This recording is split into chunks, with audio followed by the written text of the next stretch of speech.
Hi, welcome to Artsy Second Saturday.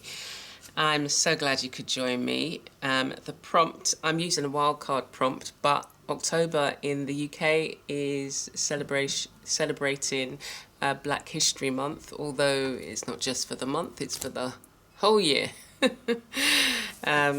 And so I'm going to be working on some digital papers that I created. I create these for my patrons, and we're going to create a figure on this, so you'll see how it develops. But remember to hop along to all the others that are taking part in the video hop.